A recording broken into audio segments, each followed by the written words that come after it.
Welcome to Splatalot. And welcome to today's brave young warriors. They're the good guys. And these are the bad guys whose mission it is to stop the good guys from claiming the much-treasured Splatalot crown. Will the evil defenders keep the noble attackers at bay and preserve their kingdom, or will the attackers reign victorious? So who will tumble, who will tilt, who will teeter, and who will go splat? Hello, welcome one and welcome all to Splatalot. We are Dick and Don. Welcome indeed to our medieval Splatfest. Now, you know what a lot of people ask us? To wash more frequently? No. Well, I mean, yes, I do. No, not that. Look, a lot of people ask us if Splatalot is actually a fake place. Of course it's not fake. It's as genuine as we are. Don't think it's a convincing argument, really. But no, it is definitely real, and it's also definitely in Canada. So it's not like you can just hop on the bus, right? No. Here's the other real thing about Splatalot, the challenges, and the first of those is the moat. The course itself is hard enough, but it's also against the clock. Only the fastest 6 will survive and move on to the next round. Which is the stockade. Our remaining 6 attackers must escape from this foam-filled prison, but only 4 will succeed and make it through to the final. This is where we really find out who's got what it takes, because at the end of this round, one of them will be wearing that crown. Well, you know, it's very comfy. I tried it on when you were in makeup. That's outrageous. What? Do you think they'll lock me up? No! I mean, I don't need any makeup. Yes, right, of course. So let's check out round 1 in more detail. We begin with the pungent plank. It's a plank in it with some bits. That leads to the terrifying rolling mace with its sharp, pointy bits. The impossible incline is next. Then the beastly battle axes, which chop you to bits. If you survive that, then you can cross the rope bridge of disaster, where you can rest for a bit. Before balancing on the debilitating disc. And no, I've run out of bits. Pity. Well, I've saved the best bit to last. Here's the gang with all the nasty bits, the defenders. She's all blue, but she's not sad. She's just bad. It's the shadowy Shaden. Next, it's the heartless Tartan Archer, Ballista. And Scab completes the lineup for round 1. This round takes brawn and brains. And Scab! Well, the defenders all look lethal in their own way, but I'm sure the attackers will once more prove superior. That's fighting talk, that. Game on. Here's our first attacker. I am pumped up! Dagger Derek is pumped up, but also watered down, thanks to Ballista. You may be pumped up, Derek, but we're gonna take you down! Sounds like Ballista is the one pumped up. We have a Derek on our hands. Yes. I'm well. I'm actually in a very good mood today. Scab is in a good mood. That can't be good for the attackers. Oh, dear. Not good at all. Now, in football, attackers are often accused of taking a dive. But isn't that what Derek's just done? Actually, it was more of a giant splat-piddly-pat. Hey, Derek, the path to the crown is treacherous. Oh, Sid getting on mystical, but she's not wrong. The incline is indeed treacherous. It's more treacherous than a teacher accused of treason covered in treacle for no reason. You do know that makes no sense whatsoever, don't you? Oh, it's never a good idea to rile Scab, and the other defenders won't like it either. Shaden is vaporizing Derek just when he least needs it. Good job, Shaden! Oh, yeah. Derek battles on. The rope bridge is next, but so is Ballista. Derek, I'm so glad I got to meet you today. It's a charm offensive. What's wrong, Derek? You don't want to be friends? Oh, cop for that. See, charming, then offensive. You know, something tells me Ballista doesn't make friends all that easily. Now, Derek concentrating hard on the debilitating disc. Oh, splat flaps! Hoorah! That's pretty much guaranteed to break anyone's concentration. That's what the defenders do. They channel their rage, not to mention their water cannons. But Derek finishes and sets the benchmark time at 5:20. Up next, or down next, is Tamia. I like pineapple on my pizza! Tamia! Hi, I'm Scab. This is my weapon. Uh-oh. We've got a screamer.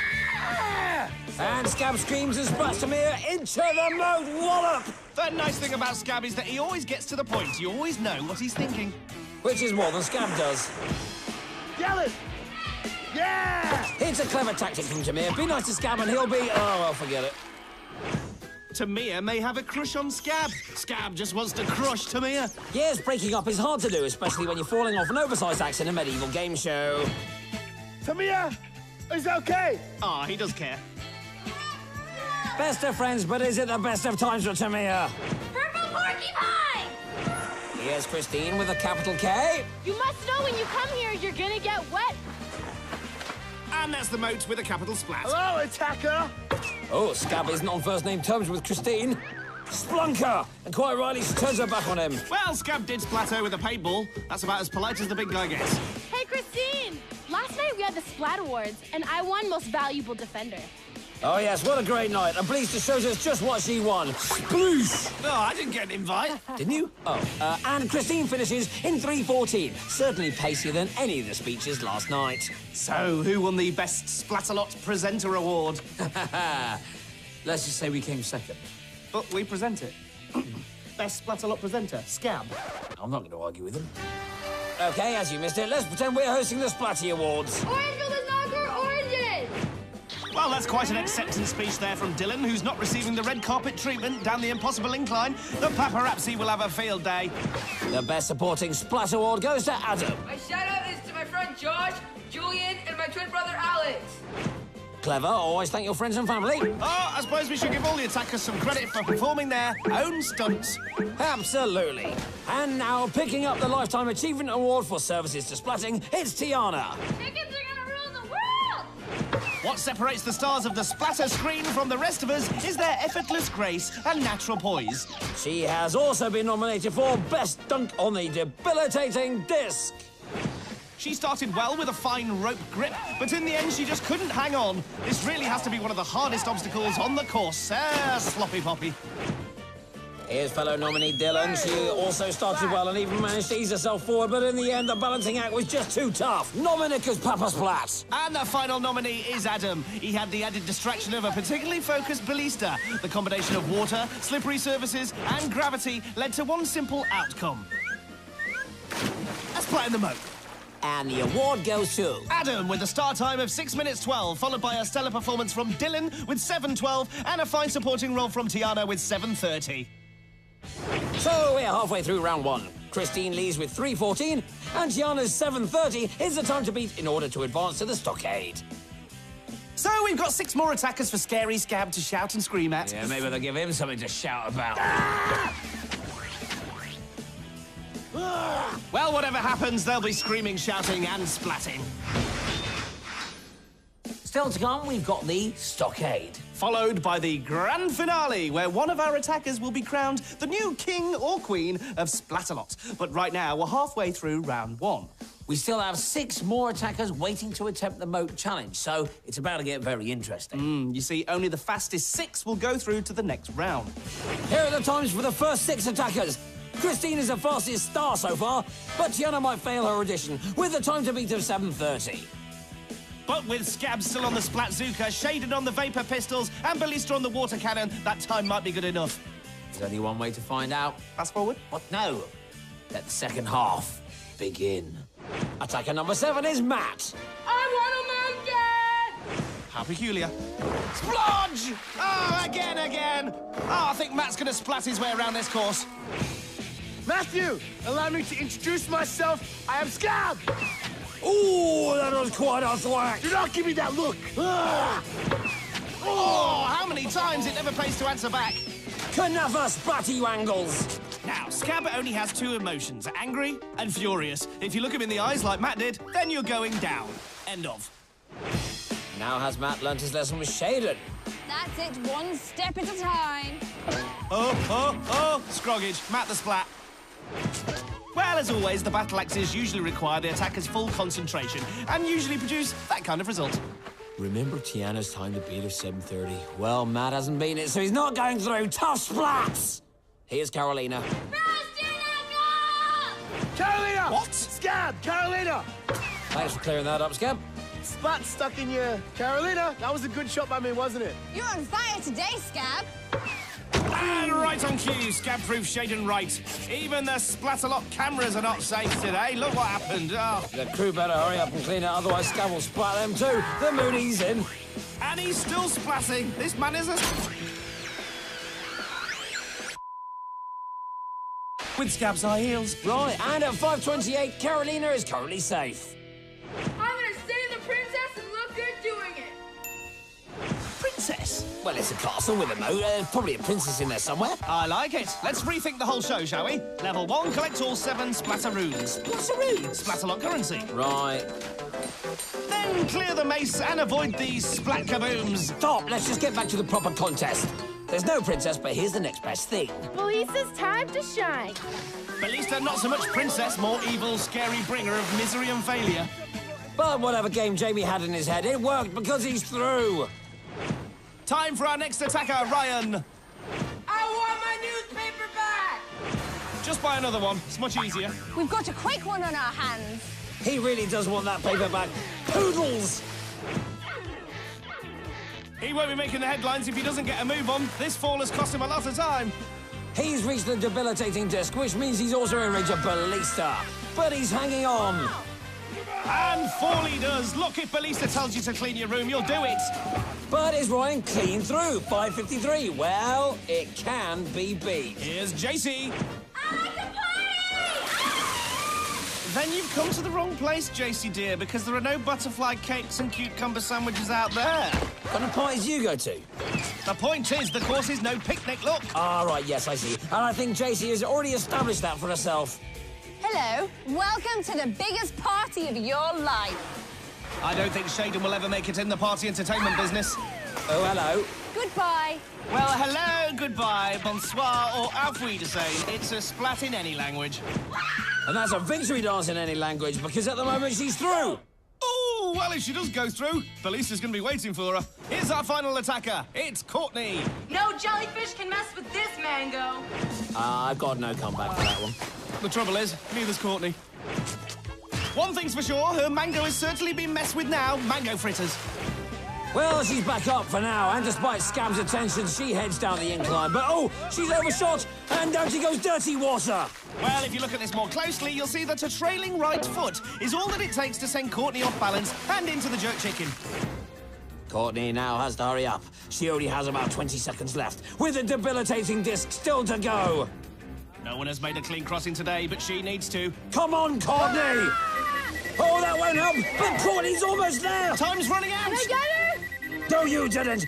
And Courtney is... She's through! She's in the top 6! The mango made it, and there's the mango dance! Wow, that was nail-biting stuff. Yeah, next time, try biting your own nails. So the 6 fastest are Derek, Kristine, Carolina, Jamie, Jacy, and Courtney. Yazoo. But they'll need far more than just speed in the next round. Yes, they'll need a packed lunch and practical shoes. No, they won't. The stockade doesn't suffer fools gladly. That's why you've never been in there. True. So it's time for the stockade. Remember, 2 attackers will not survive this deadly round. What happens to the attackers who don't make it through? Is it something really, really awful? Well, apparently, after the round ends, they go and have a nice hot bath, and they get given a hot chocolate each, and then sit in front of the telly with a cat. Haha, do they get marshmallows in the hot chocolate? It was so stupid. This isn't a holiday camp. Sounds terrible. So here are the 6 attackers who desperately want to avoid a hot chocolate with no marshmallows. Jamie, Kristine, Derek, Carolina, Jacy, and Courtney. But all of the attackers start from scratch in this round, so it's anybody's game. Here's the stockade in more detail.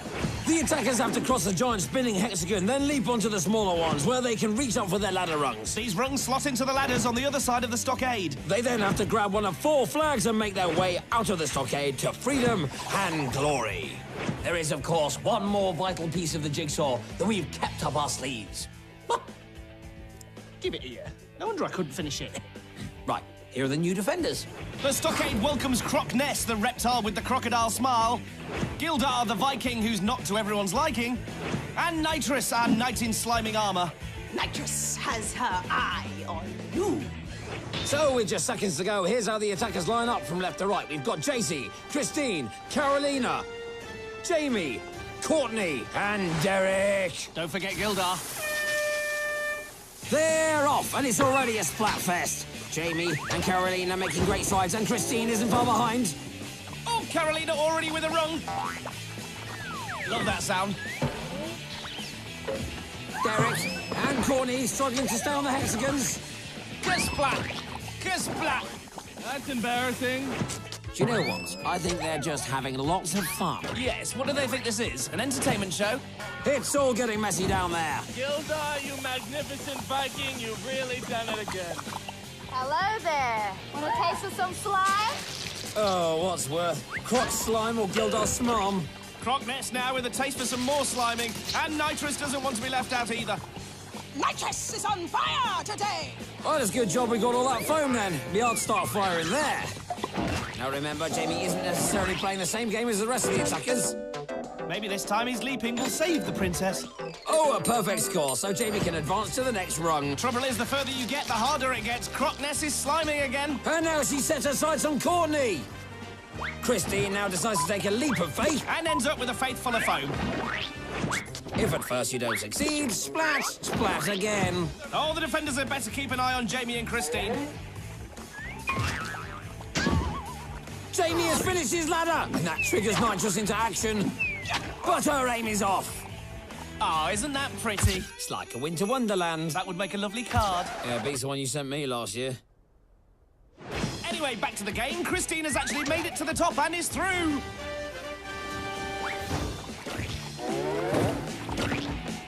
Jamie's now also finished, which means there are only 2 flags left and 4 attackers. Hello?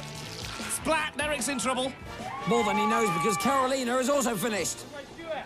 Well, thanks to the splat cams, we know where your shoe is, Derek. But we're mean, so we're not going to help you look for it. Speak for yourself. All right, go in there and help him then. I can't, I'm allergic. To foam? No, to Gildar. Sorry about that. Panic over. Derek has his shoe. Now he needs to panic about 1 flag remaining. This is where it gets nasty. It's survival of the slimiest. Oh, as Derek has just proved, he blocks Jacy. Well, if you ask me, Jacy hesitated, and she who hesitates is splatted in this game. But will it pay off? Meanwhile, here's a pop quiz for Nitrous. Which boy band had a #1 hit single with Shine? Take that! Is there nothing she doesn't know about the world of pop music? Back to the contest, and Derek has grabbed the last flag. Courtney's still trying, but surely it's all in vain. Yes, it is, as Derek becomes the 4th and final attacker through. And there they are, the triumphant finalists. So no marshmallows for Jacy and Courtney and their hot chocolate. They are out. You know, you're not gonna win this. You're not gonna win this at all. And it's because of your sass. Gildar, as usual, finding excuses, but it won't affect the outcome. Through to the final are Kristine, Jamie, Carolina, and Derek. You know, the stockade is my absolute favourite round. Ah, it's lovely. So now we move on to the finale. Oh, great, the finale is my absolute favourite round. Has anyone got a colouring book for Dick? Stand by for plenty of teetering, the odd totter, and rather worryingly, some happy defenders. Yeah! It's splat time! Why don't we just take a moment to celebrate some classic splats? We're gonna take you down!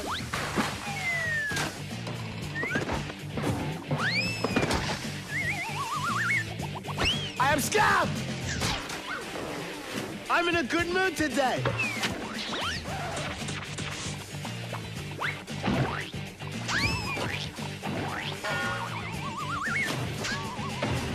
And that's why we call it Splatalot. So we have 4 finalists, but only 1 will succeed in claiming the crown. Stop right there.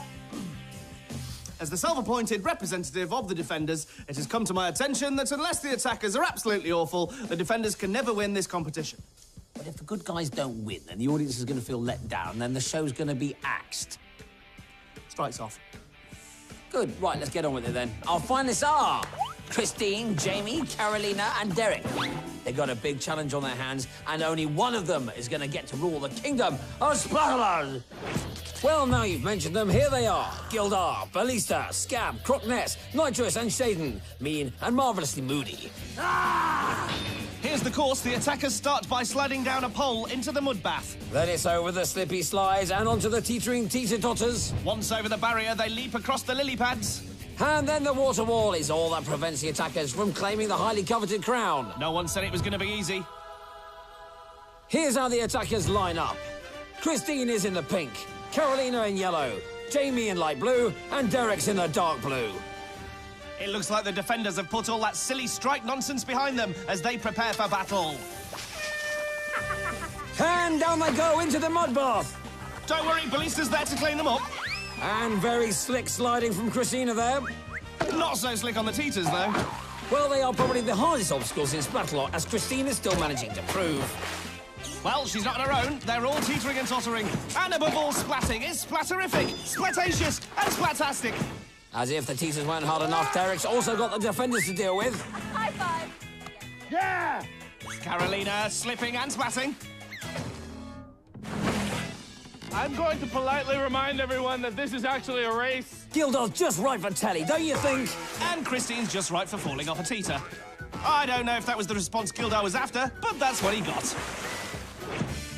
Oh, there we go. And Jamie's almost over, but Shaden and Scab force him back. And Nitrous and Crockness also teaming up on Kristine.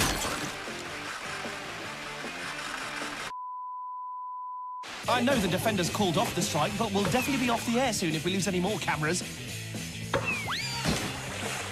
And Kristine now, the first one onto the lily pads. The defenders need to step it up. Not far behind is Jamie. It looks like Ballista and Shaden have heard you. And down he goes. How about a little slime tasting? Does she have any choice? Carolina and Derek are a long way behind now. Can anyone catch Kristine? I think she's going to be our new queen. She's one leap away now. And she's made it. No, she hasn't. It's all about the elbows, you see. Get your elbows onto the platform and you'll be okay. Otherwise, the course will just give you the elbow. That's it. Now jump. Will this allow the others back into the race? Jamie finally makes it over the barrier and he might now catch up with Kristine. Who leaps again and fails again? I don't think Derek will affect the result, and it's all about Kristine and Jamie. I think Scab has something to say about that. And Jamie now leaping into the lead, and Kristine slips just at the wrong moment. It's raining! Jamie leaps, and he's made it. Once again, Jamie seems to be playing his own game on his own terms. Is he still trying to save that princess? Well, what a comeback. There he goes up the water wall, and what must Kristine be thinking? Don't give up. Keep on moving. She's probably thinking, shut up, Scab. Jamie's almost there. Carolina isn't. No one can touch him now. Ooh. Game over for the game gamer. Bad luck, Kristine. All hail King Jamie. Splatalot's got a new king in town. Don't cheer him on. It's not your job to cheer him on. Gildar needs to worry about his own job, but well done, Jamie. Has anyone told him there isn't actually a princess? No, you've got to feel sorry for Kristine. What? Do I have to? Yes. Okay. Sorry, Kristine. Good. But in a way, we're all winners because we've seen some fantastic attacking. Brilliant defending. And on top of that, we've seen some amazing splat. Here's Splat of the day. As usual, there were so many to choose from. Each round and each attacker splatted valiantly, but in the end, there can only be one. And that one was Derek, with this beauty in the first round. Once again, the impossible incline delivered, and Derek soon lost his footing. And then he almost lost his head. From any angle, it had to be our Splat of the day. You're better than all right, Derek. You're distinctly above average. Let's remind ourselves how Jamie made it to the Splatalot crown. I'm gonna stay the princess and look good doing it. He was full of energy in round one. Nope, take that all back. However, he recovered with perfect scores and the right results in the stockade. He then leapt into the lead in round three, and despite not saving the princess, King Jamie is now on another level. Well, I've always wanted to be saved. I don't think you're exactly what Jamie had in mind. Bye for now. I saved the princess and looked good doing it. No one's told him yet, have they? No.